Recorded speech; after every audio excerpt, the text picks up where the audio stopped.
Hello दोस्तों, आप सभी का एक नए वीडियो में स्वागत है। और दोस्तों, आज के वीडियो में यूज ऑफ ए एन के बारे में जानेंगे। तो आज का वीडियो काफ़ी इंटरेस्टिंग और नॉलेजेबल है, कृपया इस वीडियो को पूरा जरूर देखिएगा। तो सबसे पहले हम लोग आर्टिकल्स का डेफिनेशन लिखेंगे। The words a an and the are known as articles.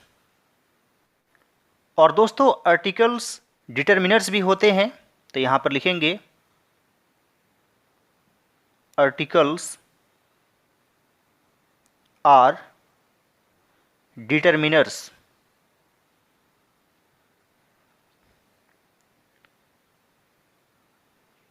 Always placed before a noun. और यह हमेशा नाउन के पहले प्लेस्ड किया जाता है, यानी इसे रखा जाता है। The words a an and the are known as articles. Articles are determiners always placed before a noun. और दोस्तों, आर्टिकल्स दो प्रकार के होते हैं, तो यहाँ पर लिखेंगे there are two kinds of articles। पहला होता है डेफिनिट आर्टिकल।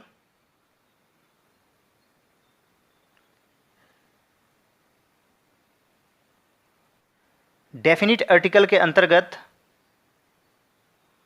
द आता है, और दूसरा होता है इनडेफिनिट आर्टिकल।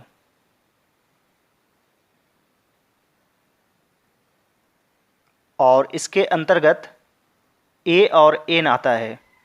तो दोस्तों, द के यूज के बारे में डिटेल में पढ़ेंगे नेक्स्ट वीडियो में। आज हम लोग ए और एन के यूज के बारे में जानेंगे। एक तरह से दोस्तों, डेफिनिट का अर्थ होता है निश्चित, और इनडेफिनिट का अर्थ होता है अनिश्चित। और दोस्तों, हम लोग सभी जानते हैं कि इंग्लिश अल्फ़ाबेट में 5 वोवेल्स होते हैं, और वे हैं ए, ई, आई, ओ, यू। ये वोवेल्स हैं इंग्लिश में। और दोस्तों, थोड़ी सी जानकारी हम हिंदी के भी रखेंगे। हम लोग सभी जानते हैं कि हिंदी में वोवेल्स को स्वर वर्ण कहते हैं, और इसके अंतर्गत आता है अ, आ, हर्ष ई, दीर्घ ई, हर्ष उ, दीर्घ उ, री, ए, ओ, औ, अंग, अह। तो दोस्तों, ये हिंदी के वोवेल्स हैं और ये इंग्लिश के वोवेल्स हैं, और दोनों का ही हम लोग यूज करेंगे ए एन के यूज को समझने में। दोस्तों, जनरली हमें यह बताया जाता है कि यदि कोई भी वर्ड वॉवेल से शुरू हो तो यहाँ पर एन लगा देंगे। ई वॉवेल है तो एन लग जाएगा। और कोई भी वर्ड कॉन्सोनेंट से शुरू हो, मान लीजिए यहाँ पर कैट है तो यहाँ सी से शुरू है, तो यहाँ पर ए यूज करेंगे। लेकिन दोस्तों, आप इस वर्ड में देखिए, जैसे यहाँ पर है ऑनेस्ट मैन, तो यहाँ पर जो है एच क्या है, साइलेंट है, इसे हम लोग नहीं पढ़ते हैं। इसे हिंदी में लिखते हैं ऑनेस्ट। तो यहाँ पर औ जो आ रहा है, तो ये हिंदी का वॉवेल है। तो यदि आप इंग्लिश वर्ड को हिंदी में लिखते हैं और हिंदी का कोई वॉवेल आता है, तो आपको एन यूज कर देना है, एन ऑनेस्ट मैन। यानी कि जब आप हिंदी में सोचेंगे तो आपसे कभी भी गलती नहीं होगी। जैसे दोस्तों, मान लीजिए यहाँ पर ऑरेंज है, इसे हिंदी में लिखिए ऑरेंज, ओ से शुरू हुआ तो यह हिंदी का वॉवेल है ओ, तो यहाँ पर आपको एन लगा देना है। यानी कि इंग्लिश पर आपको ध्यान नहीं देना है। आप डायरेक्टली यदि हिंदी पर ध्यान देते हैं तो हमेशा ही सही बनेगा। जैसे मान लीजिए यूनिवर्सिटी है, अब यहाँ यू वॉवेल है, और इंग्लिश के अनुसार यदि कोई वर्ड वॉवेल से शुरू होता है तो एन यूज करते हैं, लेकिन यहाँ पर एन गलत हो जाएगा। इसे आप हिंदी में लिखेंगे यूनिवर्सिटी, तो यो से शुरू हो रहा है और यह हिंदी का वॉवेल नहीं है, यह यहाँ पर नहीं है, इसलिए यहाँ पर ए यूज करेंगे। और यदि दूसरे तरीके से सोचा जाए तो यह वॉवेल से शुरू जरूर है, लेकिन वॉवेल वाला साउंड नहीं दे रहा है। इसका साउंड जो है कॉन्सोनेंट वाला है, यानी कि यदि आप य का इंग्लिश लिखेंगे तो वाई होगा, जो कि वॉवेल नहीं है, इसलिए यहाँ पर ए यूज करेंगे।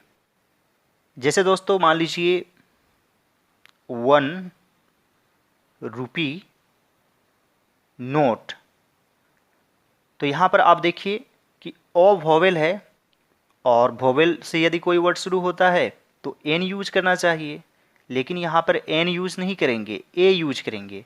तो इसे हम लोग हिंदी में लिख कर देख लेंगे 1। तो दोस्तों यहाँ पर वो है, और वो जो है इस लिस्ट में यहाँ पर नहीं आता है, यानी हिंदी का वॉवेल नहीं है, इसलिए यहाँ पर हम लोग क्या यूज करेंगे, ए यूज करेंगे। और यदि दूसरे तरीके से सोचा जाए तो यहाँ पर जो है वॉवेल जरूर है, लेकिन इसका साउंड वॉवेल वाला नहीं है। हमें वॉवेल पर नहीं जाना है, बल्कि उसके साउंड पर जाना है। यदि साउंड वॉवेल वाला निकलता है तो एन यूज करना है, और यदि साउंड कॉन्सोनेंट वाला है तो आपको ए यूज करना है। तो दोस्तों यहाँ पर है हैप्पी मैन, तो यदि हैप्पी को हिंदी में लिखते हैं तो ह से शुरू होता है, जो कि हिंदी का स्वर्ण वर्ण नहीं है, तो इसलिए इसमें ए यूज करेंगे। अ हैप्पी मैन, यहाँ पर है दोस्तों इंडिपेंडेंट कंट्री, आई से शुरू है, यानी कि वॉवेल है, और हिंदी में भी मैच कर रहा है।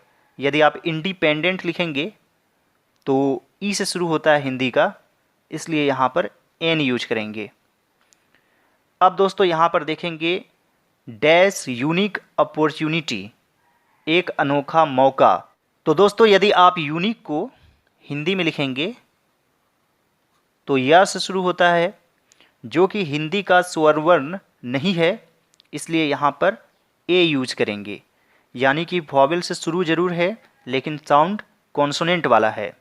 और दोस्तों यहाँ पर एंग्री है, एंग्री टाइगर, तो इसे यदि हिंदी में लिखेंगे एंग्री, तो ए से शुरू होता है, जो हिंदी का स्वर्ण वर्ण है, यानी कि हिंदी का वॉवेल है, तो यहाँ पर एन यूज करेंगे। उसी प्रकार दोस्तों यहाँ पर है डैश यूजलेस बुक, यदि आप लिखते हैं यूजलेस तो यह का साउंड आ रहा है, इसका वाई होता है, जो कि वॉवेल नहीं है, इसलिए यहाँ पर ए यूज करेंगे। अ यंग ऑफिसर, ये ऐसे भी कॉन्सोनेंट है, तो यहाँ पर ए यूज करेंगे। ऑनरेबल मैन, यहाँ पर लिखेंगे ऑनरेबल, तो यहाँ पर जो है कॉन्सोनेंट है और नियम के अनुसार ए लगना चाहिए, लेकिन यहाँ पर जब हिंदी में लिखते हैं ऑनरेबल तो हिंदी के वॉवेल से शुरू होता है, इसलिए यहाँ पर एन यूज करेंगे। और यदि आप दूसरे तरीके समझना चाहें तो ओ जो है साइलेंट है, डायरेक्टली ओ से ही शुरू हो रहा है। और डैश एक्स एम पी, तो यहाँ पर एक्स यानी ए से शुरू होता है, और हिंदी में भी मैच हो रहा है, इंग्लिश में भी मैच हो रहा है, इसलिए यहाँ पर एन यूज करेंगे। उसी प्रकार ऑस्ट्रेलिया जब लिखते हैं तो ओ से लिखते हैं, तो यहाँ पर भी एन यूज करेंगे। इंग्लिश मैन ई वॉवेल है और हिंदी के वॉवेल से भी मैच कर रहा है, इंग्लिश ई आ रहा है शुरू में, तो यहाँ पर एन यूज करेंगे। डैश अर्जेंट मैसेज, अर्जेंट लिखेंगे तो आ रहा है, तो यहाँ पर एन यूज करेंगे, यानी कि साउंड वॉवेल पर होना चाहिए। यदि कोई यह कहता है कि सिर्फ वॉवेल रहे तो एन लगा देना है, तो गलत हो जाएगा। और यदि कोई यह कहता है कि साउंड वॉवेल वाला होना चाहिए और एन यूज करना है, तब बिल्कुल सही बात है। डैश यूनिवर्सिटी टीचर, यूनिवर्सिटी, यहाँ पर यह का साउंड आ रहा है, जो कि हिंदी का वॉवेल नहीं है, इसलिए यहाँ पर अ यूज करेंगे। यानी कि यू वॉवेल जरूर है लेकिन साउंड कॉन्सोनेंट वाला दे रहा है, इसलिए यहाँ पर ए यूज होगा। डैश उर्दू टीचर, उर्दू लिखेंगे तो ऊ आ रहा है जो कि हिंदी का वॉवेल है, तो यहाँ पर एन यूज करेंगे, एन उर्दू टीचर। उसी प्रकार यहाँ पर ओ वॉवेल है और साउंड भी वॉवेल वाला है, तो यहाँ पर एन यूज करेंगे। और यहाँ पर है डैश 1 रुपी नोट, 1 लिखेंगे तो वह आ रहा है जो कि हिंदी का वॉवेल नहीं है, यानी कि वॉवेल यहाँ पर जरूर है लेकिन साउंड कॉन्सोनेंट वाला है, इसलिए यहाँ पर ए यूज करेंगे। India is dash large country, तो यहाँ पर होगा India is a large country. Mister Sinha is dash M A, तो यहाँ पर लिख कर देखिए एम ए से शुरू हो रहा है जो कि हिंदी का वॉवेल है, इसलिए यहाँ पर एन होगा। इसमें आपको कन्फ्यूज नहीं होना है, एम से ज़रूर शुरू है लेकिन साउंड जो है वो वॉवेल वाला है शुरू में, इसलिए एन यूज करना है। Mister Sinha is an M A, Shekhar is an honest boy, honest लिखेंगे तो ओ से शुरू हो रहा है और वैसे भी एज साइलेंट है। माई brother is an officer, officer यानी कि अ से शुरू हो रहा है तो एन यूज करेंगे। हमेशा आप हिंदी में सोचेंगे तो कभी गलत नहीं होगा। She is an hour late, hour तो आ से शुरू हो रहा है। He has dash interesting book, he has an interesting book. Delhi is a city, this is a lovely island, और मान लीजिए कि लवली नहीं रहता तो एन आइलैंड होता।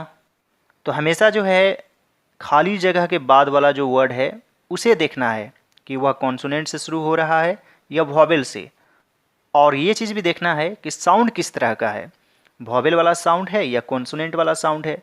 यदि वॉवेल वाला साउंड रहेगा तो एन यूज करना है, कॉन्सोनेंट वाला साउंड रहेगा तो ए यूज करना है। He was struck by an arrow, तो यहाँ पर एन यूज करेंगे, एरो लिखेंगे तो ए से शुरू हो रहा है। What dash opportunity you missed, तो what an opportunity you missed.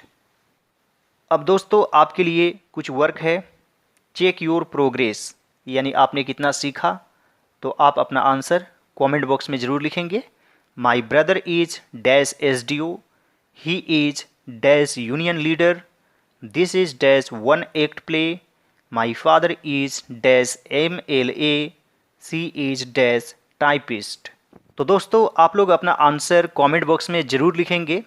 और दोस्तों इसके बाद वाले वीडियो में हम लोग द के यूज के बारे में जानेंगे बिल्कुल डिटेल में विस्तार पूर्वक, और द कहाँ यूज करते हैं और कहाँ यूज नहीं करते हैं, दोनों ही बातों को हम लोग समझेंगे नेक्स्ट वीडियो में। तो आप लोग सभी मेरे चैनल को जरूर सब्सक्राइब कर लीजिए। और दोस्तों आप लोग सभी यूज ऑफ प्रीपोजिशंस पर मैंने जितने भी वीडियोज़ बनाए हैं सभी वीडियोज़ को जरूर देखिए, और एक बार आप लोग प्लेलिस्ट जरूर चेक करेंगे। All right friends, thanks for watching, have a great day.